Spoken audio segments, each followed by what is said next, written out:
Mais avant ça, je voudrais dire une chose à quelqu'un. Il y a une parole générale qui a été libérée il y a de cela quelques années.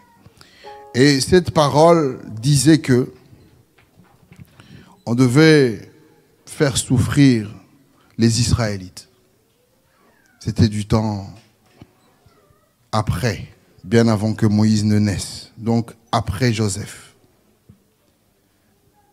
Et cette parole générale disait, ils deviennent beaucoup trop nombreux, on doit les mater.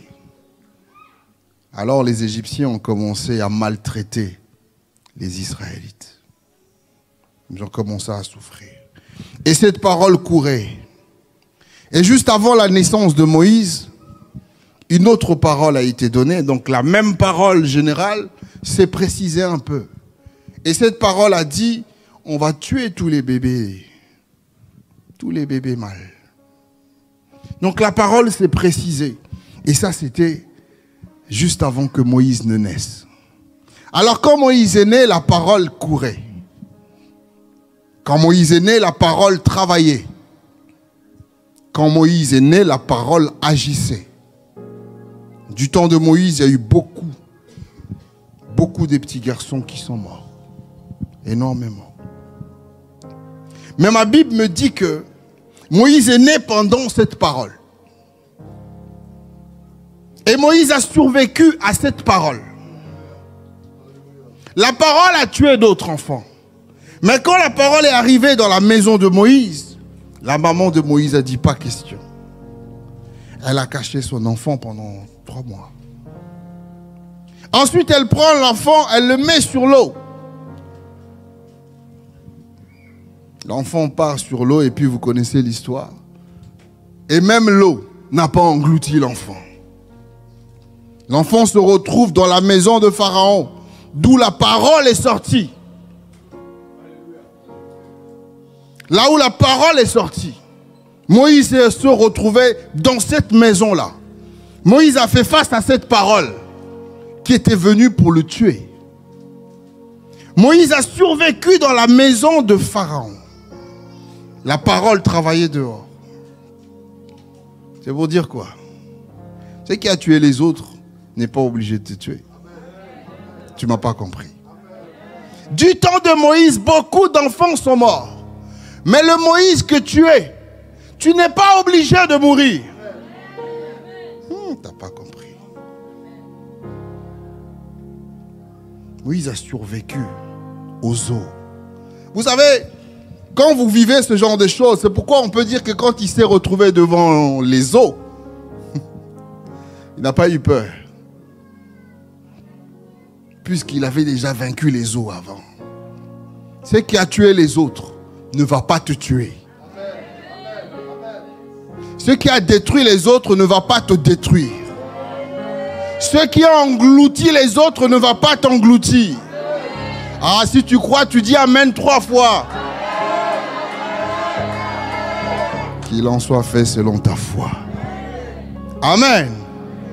Aide-moi à dire à ton voisin, le thème ce matin, c'est le grand thème, c'est mon identité en Christ. Mais ce matin, nous voulons dire une phrase à quelqu'un. Alors, tu regardes ton voisin, tu lui dis, tu possèdes ce que les autres n'ont pas.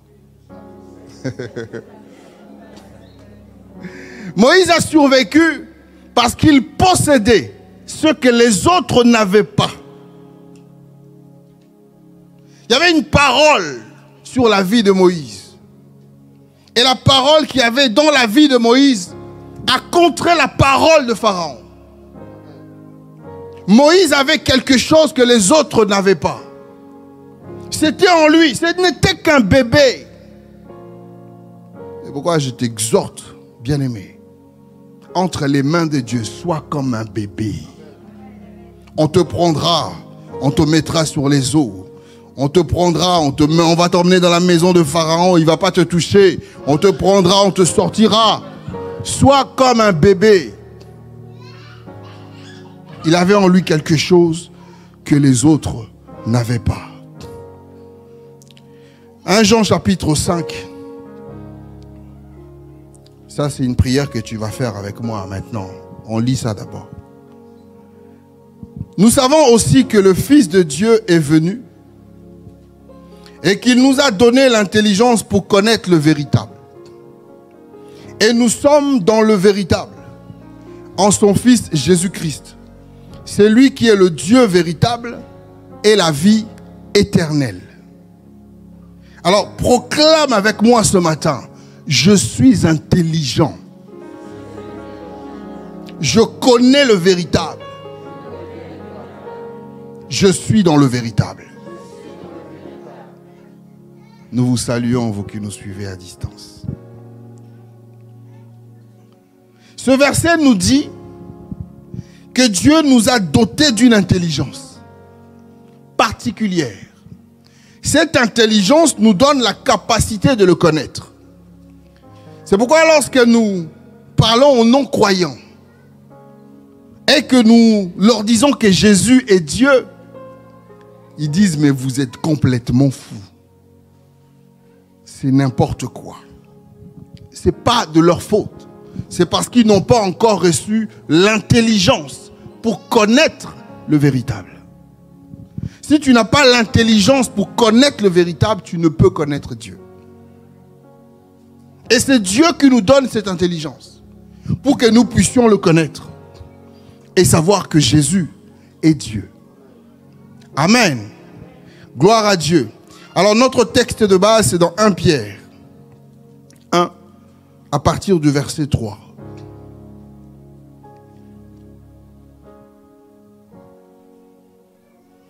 Donc de temps en temps, je vais reprendre ce qui a été dit tout au long de la semaine.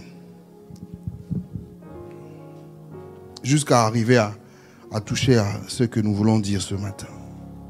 1 Pierre 1 à partir du verset 3 jusqu'au verset 9. Nous lisons. Béni soit le Père de notre Seigneur Jésus-Christ, qui selon sa grande miséricorde nous a régénérés pour une espérance vivante. Dis avec moi, espérance vivante.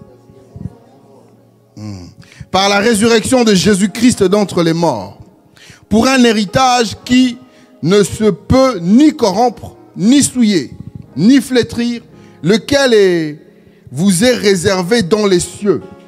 Vous qui, par la puissance de Dieu, êtes gardés par la foi pour le salut prêt à être révélé dans les derniers temps. C'est là ce qui fait votre joie.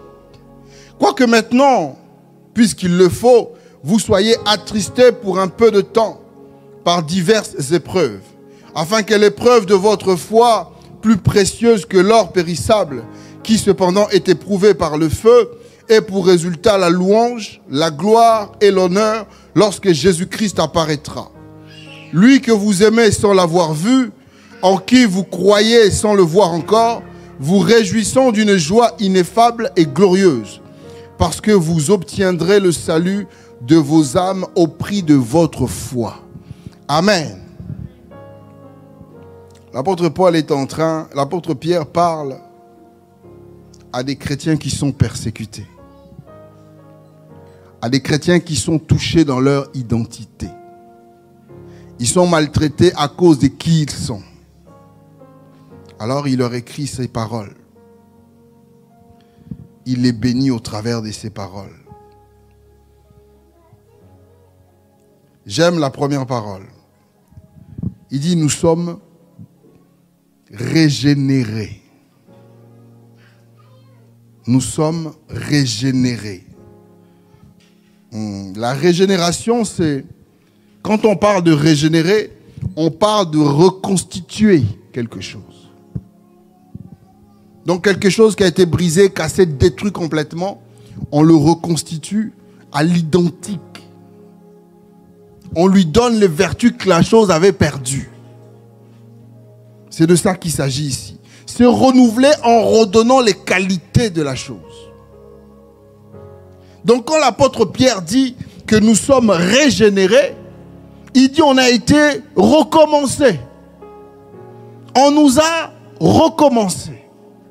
On nous a recréés. On nous a donné les vertus qu'on avait avant.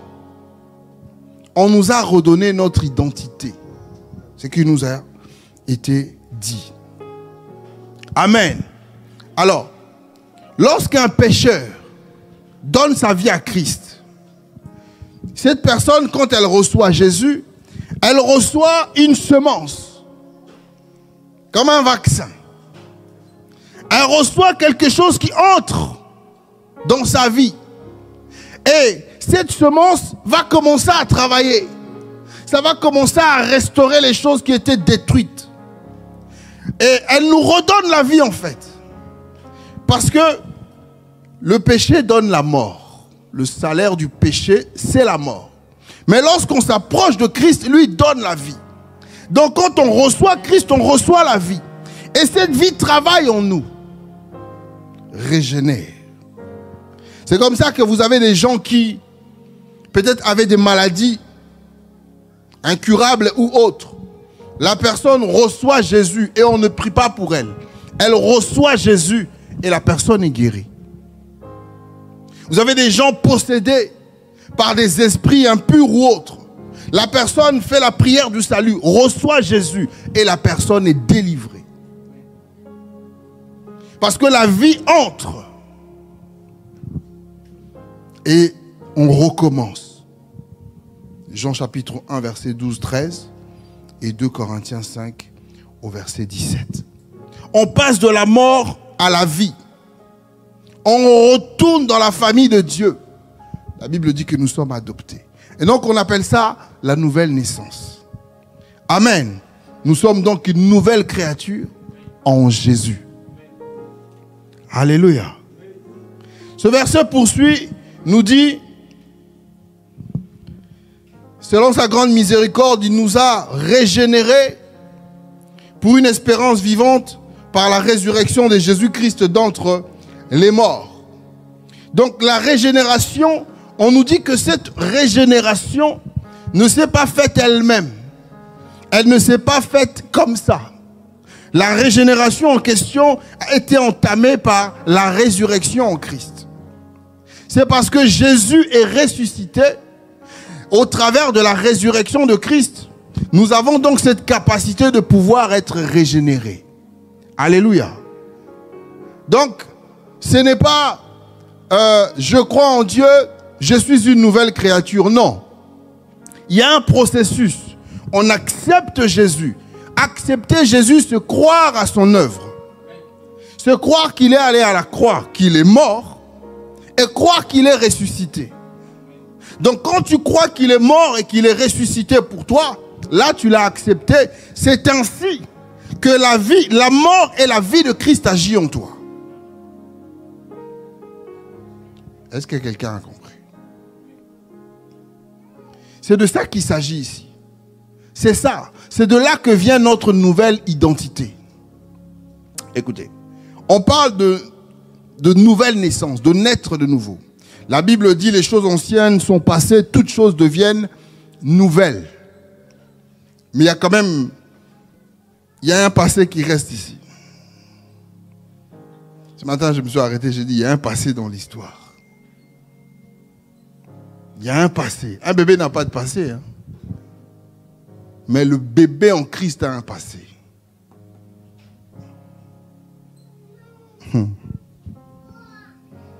1 Pierre 3. Nous lisons à partir du verset 20 au verset 21. La Bible dit, qui autrefois avait été incrédule lorsque la patience de Dieu se prolongeait au jour de Noé, pendant la construction de l'arche dans laquelle un petit nombre de personnes, c'est-à-dire 8, furent sauvées au travers de l'eau. Cette eau était une figure du baptême qui n'est pas la purification des souillures du corps, mais l'engagement d'une bonne conscience envers Dieu et qui maintenant vous sauve, vous aussi, par la résurrection de Jésus-Christ. Donc ici, ça nous explique encore mieux. On nous dit le geste, le fait de se faire baptiser, de plonger dans l'eau et de ressortir, ça symbolise la mort et la résurrection de Christ. Donc on a vu dans la semaine que ceux qui disent je reporte un peu mon baptême à demain. Donc tu reportes ta nouvelle naissance à demain. Tu reportes ta mort, tu n'es pas mort. Tu refuses de mourir.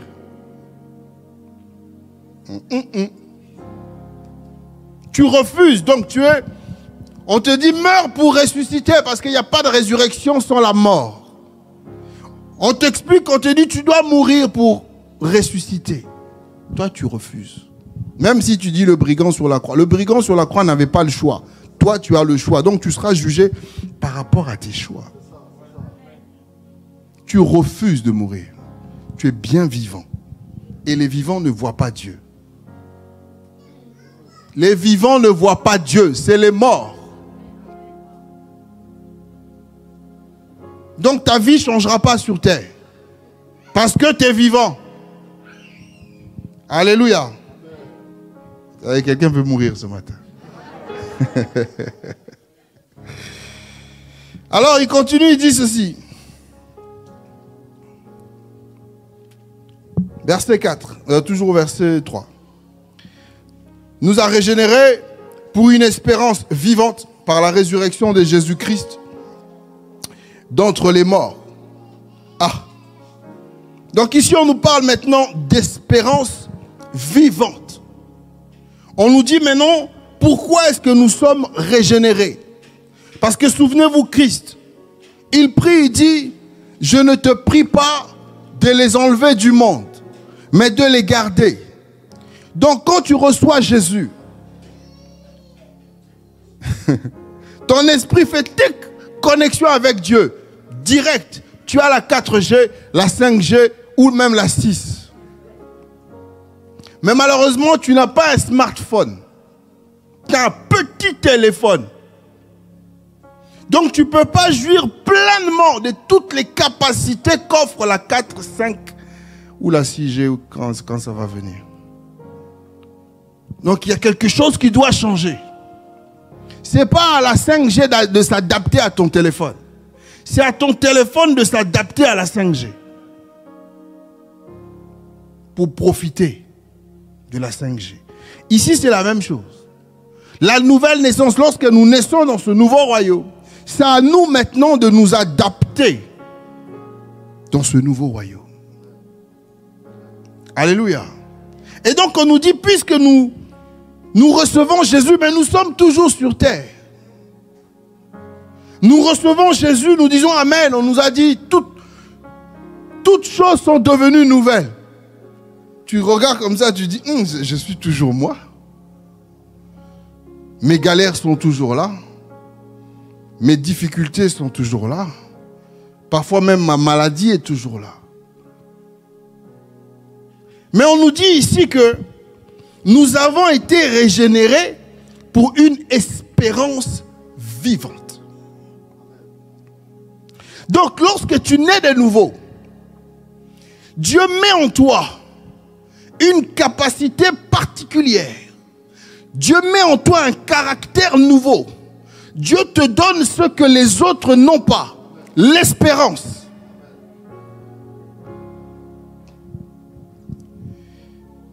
La foi en Christ là,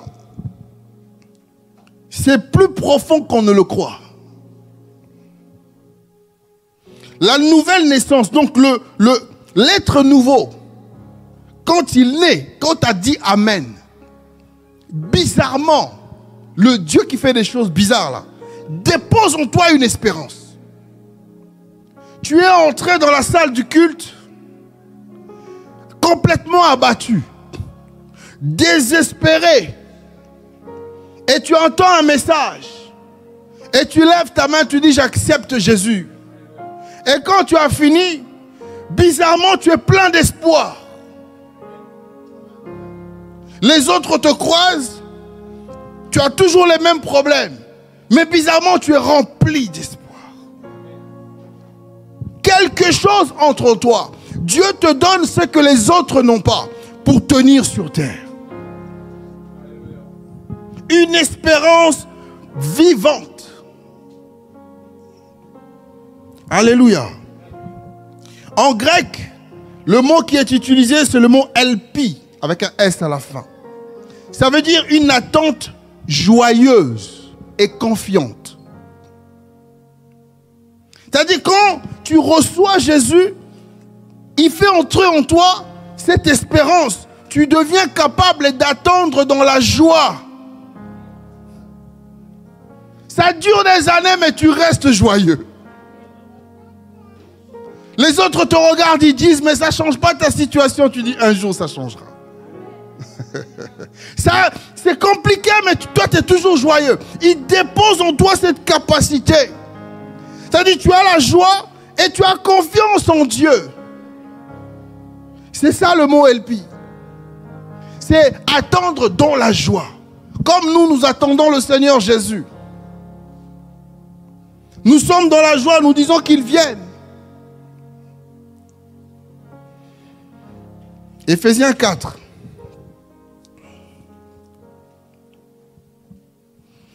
On va lire les versets 3 et 4. Il dit ceci. Vous efforçant de conserver l'unité de l'esprit par le lien de la paix, il y a un seul corps, un seul esprit, comme vous avez été appelés à une seule espérance par votre vocation. Donc quand tu reçois le Seigneur, il met ça en toi. Tu deviens un autre. Donc, je ne sais pas comment vous expliquer ça. Il y a des choses comme ça qui n'ont pas de mots. Ça dit, tu as réellement changé. Quelque chose a changé en toi. Tu espères là où il n'y a plus d'espoir. La Bible dit, Abraham a espéré contre toute espérance. Le gars, il se regarde, sa femme le regarde, dit, toi et moi, la parole que tu as reçue là, toi, c'est fou. Il dit, non, Dieu va le faire.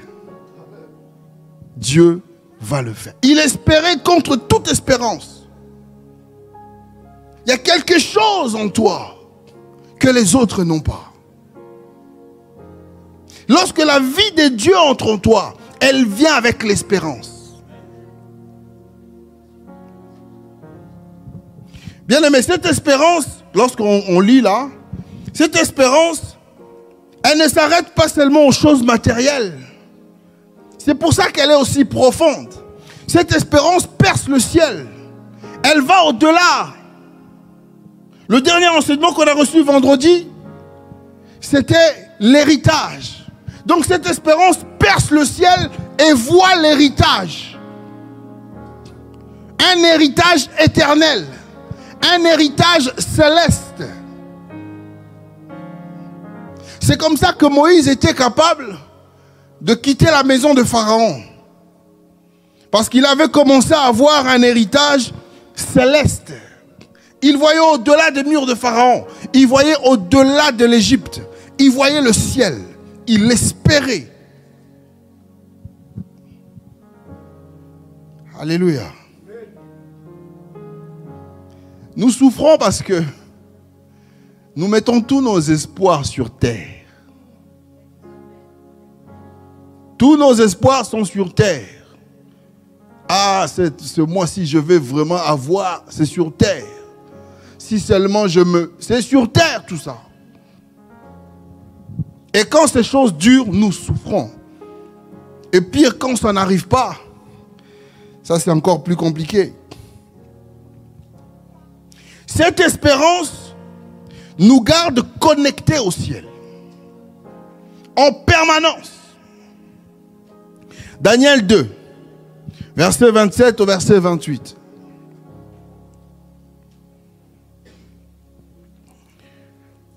Daniel répondit en présence du roi et dit, ce que le roi demande est un secret que les sages, les astrologues, les magiciens et les devins ne sont pas capables de découvrir au roi. Mais il y a dans les cieux un Dieu. Il dit, mais dans les cieux, il y a un Dieu qui révèle les secrets et qui a fait connaître au roi Nebuchadnezzar ce qui arrivera dans la suite des temps. Voici ton songe et tes visions que tu as reçues sur ta couche. Le roi rassemble ses magiciens, ses devins. Il dit, voilà, moi j'ai fait un rêve. Dites-moi c'est quoi? Et donnez l'explication. Waouh, c'est chaud. Maintenant, on appelle Daniel. Daniel, il dit, mais moi, j'espère pas aux gris-gris qui sont là. Moi, mon espérance perce dépasse le ciel. J'ai quelqu'un dans le ciel que un jour j'espère voir. Mais pendant que je suis sur terre, je reste connecté à ce Dieu-là. L'espérance te maintient dans ta foi. Ça te garde dans la foi. Ça garde le lien avec le ciel. La foi, c'est le lien que nous avons avec le ciel. Parce que tu espères, tu gardes le lien avec le ciel. Il a dit, j'ai dans le ciel un Dieu. Ton espérance est où?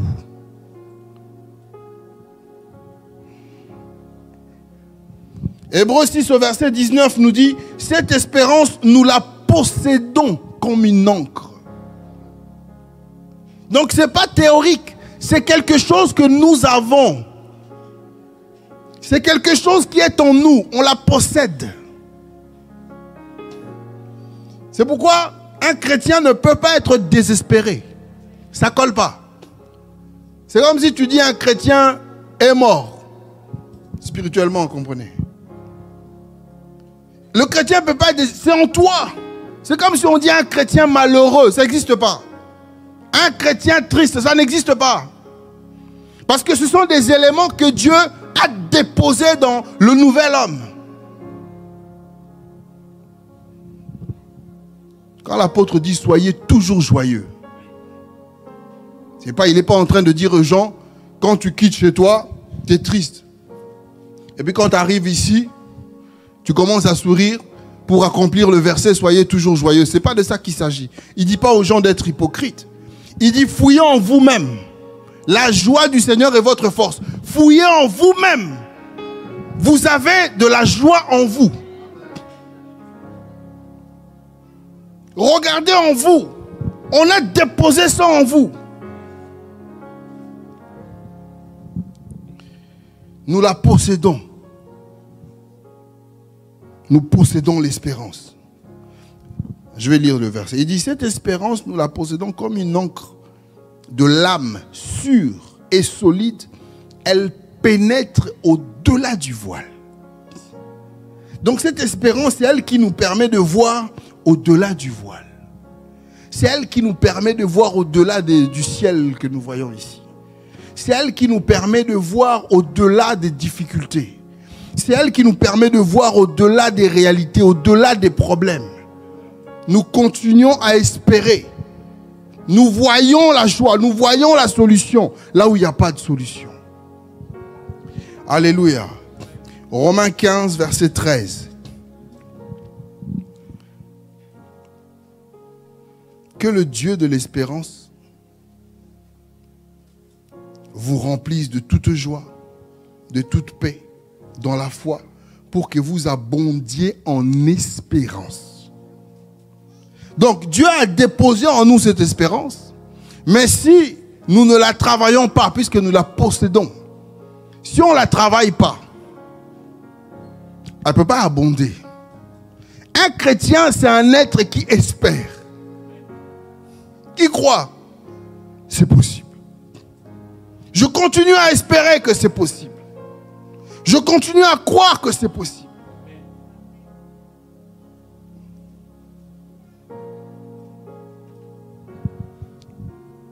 Peut-être que tu as baissé les bras.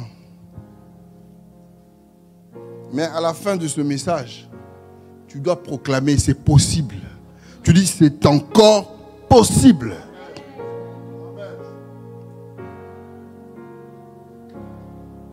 Tant que Dieu n'a pas parlé, tu ne dois pas t'arrêter d'espérer. L'apôtre Paul a arrêté de prier pour son problème parce que Dieu avait parlé. Quand Dieu a dit ma grâce te suffit, il dit ok, j'arrête. Mais tant que Dieu n'avait pas dit ça, il dit j'ai prié. Je continue à espérer que Dieu allait me délivrer. Je continue à espérer que Dieu va me donner. Je continue à espérer que Dieu va me guérir. Je continue à espérer que Dieu va faire. Tant que Dieu ne m'a pas dit le contraire, je continue à espérer.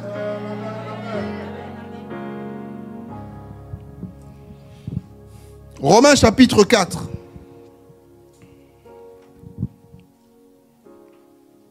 Il s'agit d'Abraham ici. Verset 17 à 18. Selon qu'il est écrit, je t'ai établi père d'un grand nombre de nations. Il est notre Père devant celui auquel il a cru. Dieu, qui donne la vie aux morts et qui appelle les choses qui ne sont point comme si elles étaient. C'est le Dieu que nous croyons. Et ce Dieu-là nous a donné cette capacité lorsque nous sommes nés de nouveau. C'est-à-dire d'appeler les choses qui ne sont pas comme si elles étaient. D'espérer, de croire, même aux choses invisibles. Le verset 18 dit, espérant contre toute espérance, il crut, en sorte qu'il devint père d'un grand nombre de nations, selon ce qui lui avait été dit, telle sera ta postérité. Abraham a galéré pour en arriver là. Mais il a cru. Il continuait à espérer que Dieu allait lui donner. Dieu va me donner cet enfant, puisque Dieu me l'a dit. Dieu va me donner cet enfant. Qu'est-ce que Dieu t'a promis? Qu'est-ce que Dieu t'a promis? Qu'est-ce que Dieu t'a dit?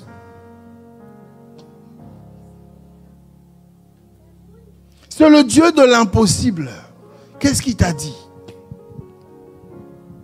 Pour que tu baisses les bras aussi facilement. Vous savez, Abraham, à un moment donné dans son parcours,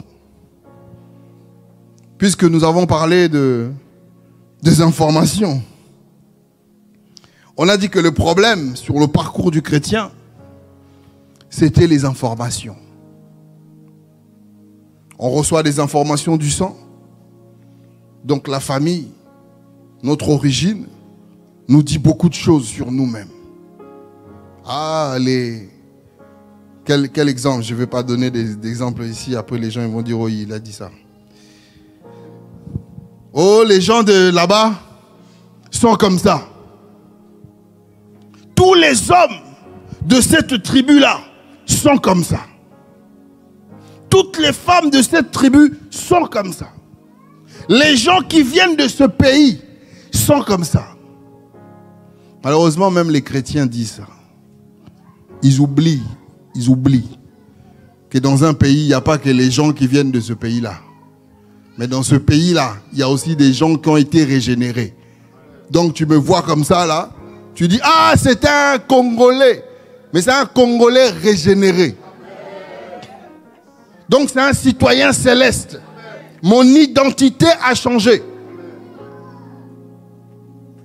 Oh, ils sont tous pareils. Donc ce sont des informations qui viennent du sang. Il y a des informations qui viennent de la télé. Tu ouvres comme ça, tu regardes B, F. Paf! On dit non, 90%. On ne sait pas comment ils ont calculé. Tu as reçu l'information. Tu sors de là, tu dis 90%. Et tu commences à vivre comme ça. On donne des informations. Le corps, la chair nous donne des informations. Les yeux, là, nous donnent beaucoup d'informations.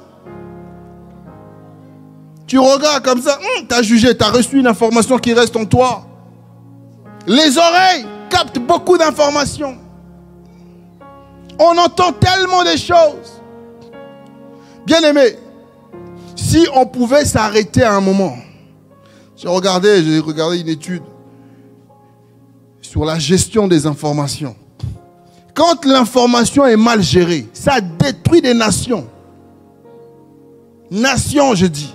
Maintenant, commencez à descendre. Si une information mal gérée, regardez l'ancien président là, des États-Unis. Il était champion dans la communication. Il donnait des fausses informations. Et là, j'ai regardé un autre reportage. Un autre président. Lui aussi, il est champion. Il donne des fausses informations. Il lâche des fausses informations qui font le tour du monde. Donc, on reçoit des informations un peu partout. Ça vient un peu de partout. Maintenant, si nous restons, nous, dans notre milieu chrétien, enfant de Dieu, il y a tellement d'informations. On est surinformé. Sur un même sujet, nous sommes surinformés. Sur une même personne, nous sommes surinformés. Vous allez sur tel site, on vous dit cette personne est comme ça, est rouge. Vous allez sur un autre site, on vous dit non, la personne est bleue. Vous allez sur un autre site, on vous dit non, en fait c'est un noir. On est surinformé. On a même des détails des vies des gens dont on n'a pas besoin. Et quand vous allez sur les réseaux sociaux, c'est encore pire. Tu arrives, tac, tu fais Georges, Julien, Jacques. Tu ne les connais pas, mais tu connais leur vie. Tu sais que Jacques aime le bleu, Jacques habite à tel endroit, et Georges, tu connais tout. Tu as trop d'informations sur les gens. Et ces informations ont tendance à déformer notre compréhension des choses. Ces informations ont tendance à nous désorienter dans notre marche chrétienne. Tu te lèves le matin, au lieu de prier, tu ne pries pas. Même simplement rendre grâce à Dieu, non. Tu prends, tu fais et là tu tombes sur quoi? On te dit, waouh, le pasteur un tel a fait ça. Paf, ta journée est gâchée. Tu viens de recevoir une mauvaise information. Et toute la journée, tu es en colère. On te dit tel pasteur, ah, ils sont tous pareils. Tu as reçu une information. C'est ça qui t'a changé ton humeur. Nous sommes surinformés. Surinformés. Les gens ne prennent plus le temps de lire la Bible.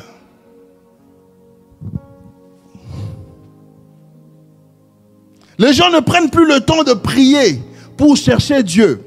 La Bible nous dit que le Saint-Esprit nous enseignera toutes choses. Donc, si nous restons connectés à Dieu, nous restons connectés à son esprit, nous sommes informés des nouvelles du ciel. Oh, comment tu sais? Mais comment je sais? C'est le ciel qui me l'a dit. Nous sommes informés par le ciel. Le ciel dit appelle telle personne et pose-lui telle question. On ne sait pas la réponse.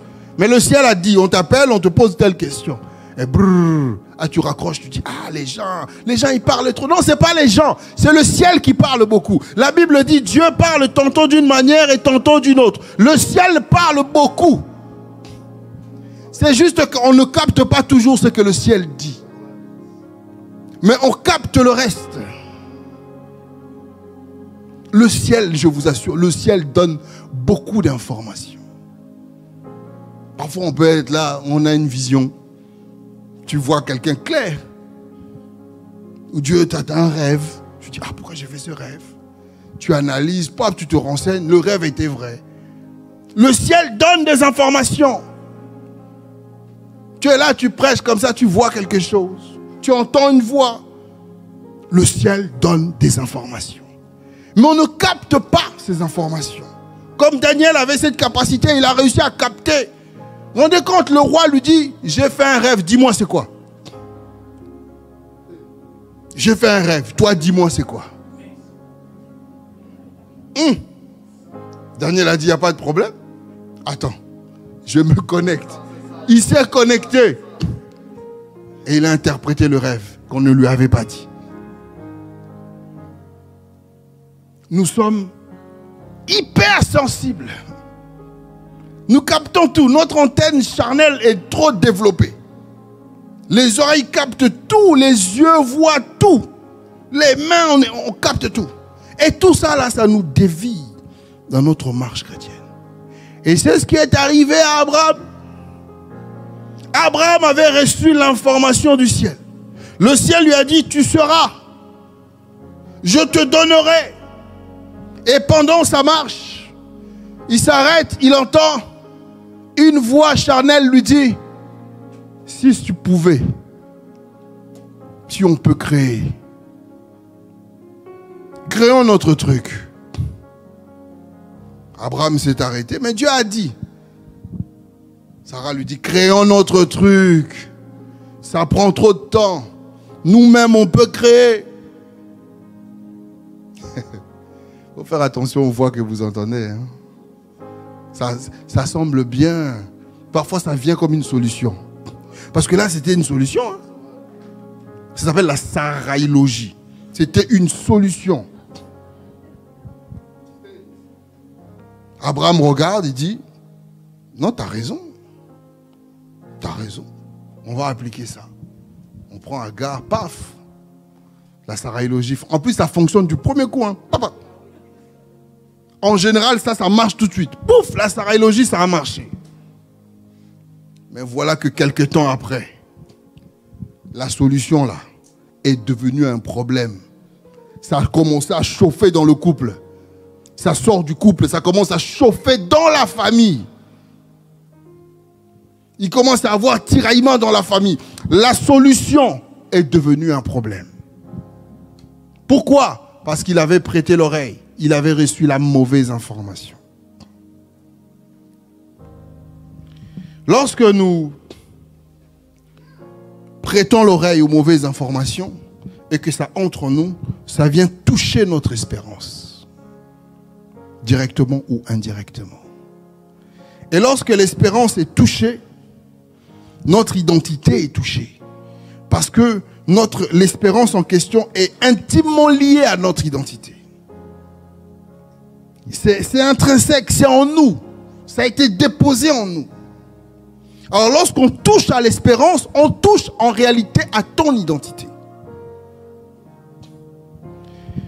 Et lorsque l'identité est touchée, on commence à accepter toutes les autres informations. Ça rentre maintenant facilement. On est déconnecté d'avec le ciel, mais les autres informations commencent à entrer. Et on commence à accepter les solutions éphémères. Et on finit par faire un Ismaël. Et Ismaël nous emmène dans le désespoir. Sarah a été maintenant désespérée.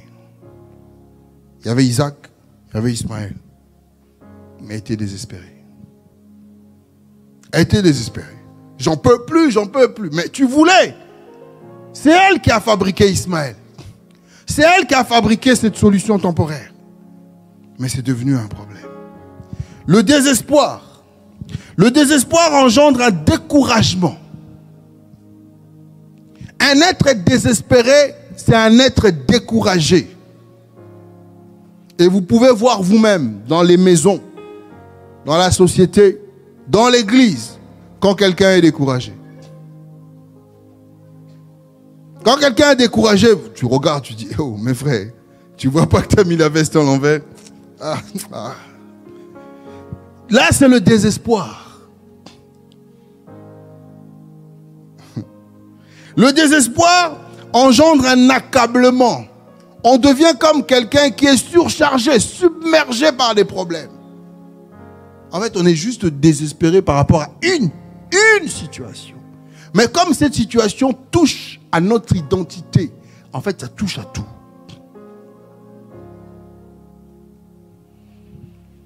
Le désespoir engendre une perte de confiance en soi. Un être désespéré n'a plus confiance en lui. Je peux?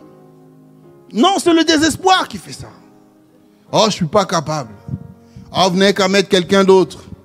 Oh, moi, j'ai pas. En fait, on commence à trouver des raisons. Mais en réalité, c'est le désespoir. Vous voyez, Gédéon? Gédéon avait un langage de désespéré. C'est pour ça qu'il parlait comme ça à Dieu. Il finit par le dire, ah, si vraiment tu es le Dieu de nos pères, là, pourquoi ça fait 7 ans on est dans galère, là, tu fais rien. C'est un langage de désespéré. Et quand Dieu lui dit, c'est moi, il dit, je mets le toison là. Tu peux faire en sorte que... C'est un langage de désespéré. Gédéon a été désespéré. On n'a plus confiance. Il n'avait pas confiance en lui-même. À cause du désespoir.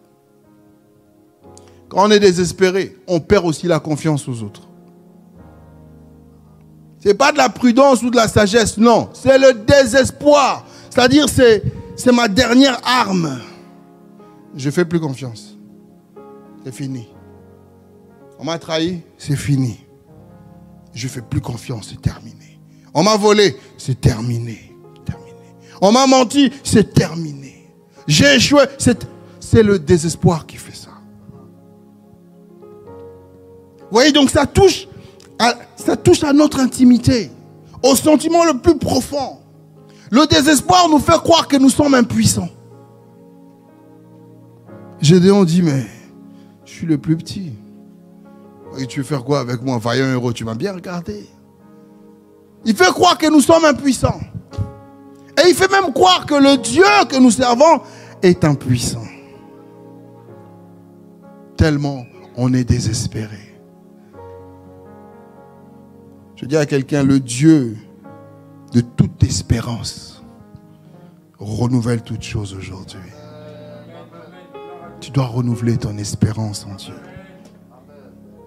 Ça fait partie de toi. C'est ton identité. Tu es quelqu'un qui espère contre toute espérance. C'est toi. C'est ton caractère. C'est inné en toi. Le jour où tu es né, tu as reçu ce caractère-là. D'espérer contre toute espérance. Le désespoir nous met face à nos limites. C'est-à-dire, tu arrives là, c'est la mer Rouge. Mais comme tu n'avais pas vaincu les eaux là-bas, face à la mer Rouge, tu dis, ça y est, c'est bon. Là, c'est ma fin. Ça ne sert plus à rien de prier. Ça ne sert plus à rien de croire. Ça ne sert même à rien d'essayer. Là, je suis limité. Là, c'est le langage de désespéré.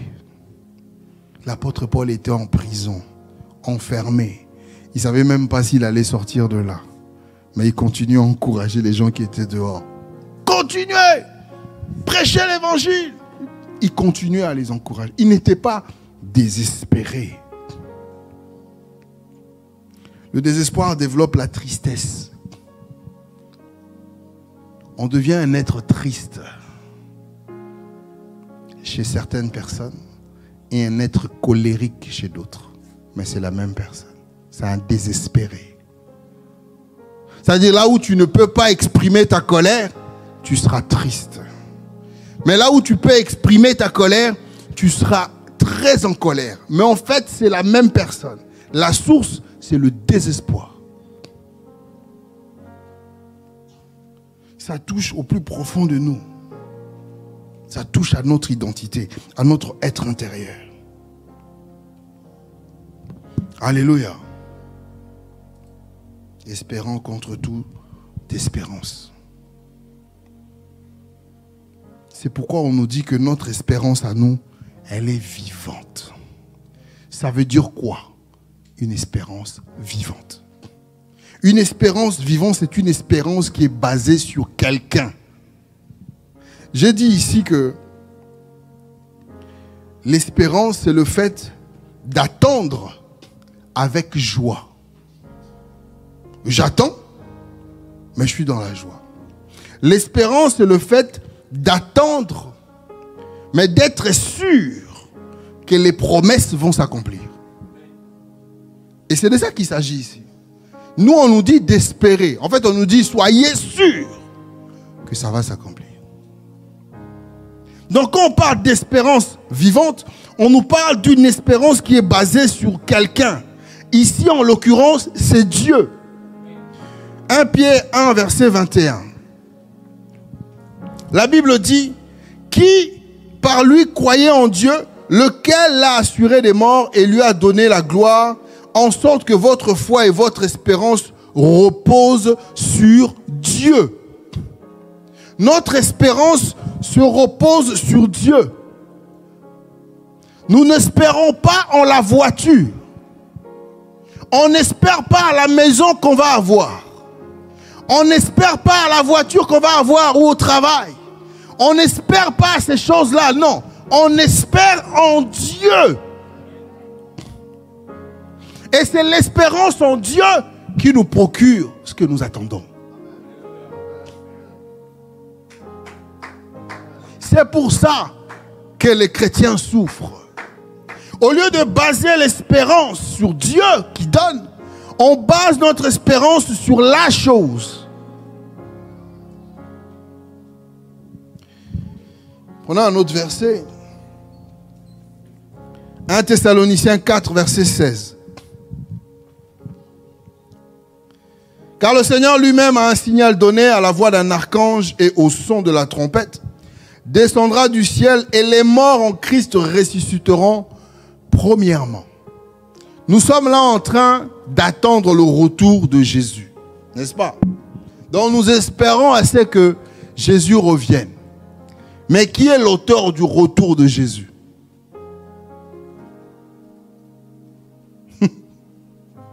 Qui en est l'auteur? Ah, mais il faut me répondre. Qui est l'auteur du fait que Jésus revienne? Hein? L'auteur. C'est Dieu. Donc notre espérance, non seulement elle est basée sur Dieu, mais notre espérance vient de Dieu. Vous savez, c'est comme la foi. La foi que nous avons en Dieu vient de Dieu. C'est pourquoi quand ta foi vient de toi, quand tu arrives devant une difficulté, tu baisses les bras. Parce que ta foi vient de toi. Ton espérance vient de toi. La Bible dit la foi vient de ce qu'on entend.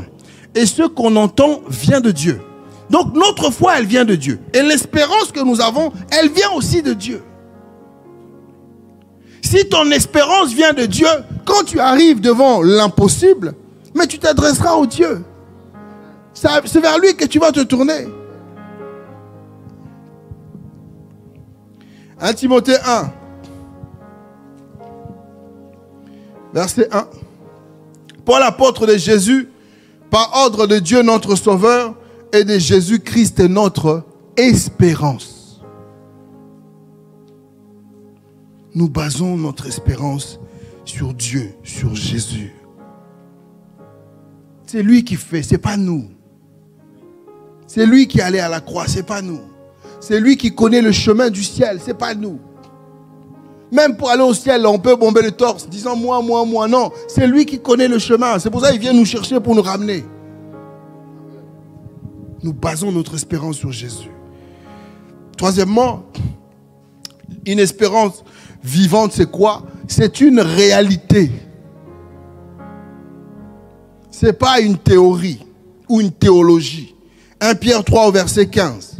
La Bible dit, sanctifiez dans vos cœurs Christ le Seigneur, étant toujours prêt à vous défendre avec douceur et respect devant quiconque vous demande raison de l'espérance qui est en vous. L'apôtre dit ici, si on met en doute votre espérance, défendez-vous, parce que c'est une réalité. On défend parce qu'il n'existe pas. Tu défends parce que ça existe. Tu défends parce que c'est vrai. Tu défends parce que tu y crois. Tu défends parce que tu attends. C'est une réalité, bien-aimés. Nous espérons au retour de Jésus. Nous espérons passer l'éternité avec notre Seigneur. C'est notre héritage. C'est une réalité. Amen. Un autre point, quand on parle d'une espérance vivante, c'est qu'elle est garantie. Jean 11, verset 25. Jésus lui dit, je suis la résurrection et la vie. Celui qui croit en moi vivra quand même il serait mort. C'est garanti, c'est acté. C'est pas reviens demain. Non, c'est garanti. Tu ne crois pas pour rien. Tu n'espères pas en vain. Je dis à quelqu'un, si tu as espéré jusque-là, continue à espérer. Si tu as tenu jusqu'ici, continue à tenir. Si tu as refusé jusqu'ici, continue à refuser. Espère en Dieu. Ne te compromets pas. Ne cherche pas de raccourcis. Ne fais pas de saraïlogie. Vous vous souvenez du magicien? Simon le magicien. Le gars, on a prié pour lui, on l'a délivré, il est sauvé et tout. Et puis il voit les apôtres en train de faire des miracles. Il dit, donnez-moi, vendez-moi. Il avait l'habitude de ça. Il n'était pas renouvelé. Il ne recevait pas les informations du ciel. Lui, c'était ses yeux. Il a vu Il dit, je veux faire pareil. Et il a été maudit. Tiens ferme. Garde ton espérance. Continue à espérer. Même si ça n'a pas marché hier, relève-toi aujourd'hui. Dis, ça va marcher. Tu es tombé hier, relève-toi. Tu dis, ça va marcher. Tu as échoué, relève-toi, ça va marcher. Tu es en plein échec même, mais continue à proclamer que ça va marcher. Tant que Dieu ne t'a rien dit, continue à espérer. C'est ta nature. C'est ton identité. C'est ton caractère. C'est en toi.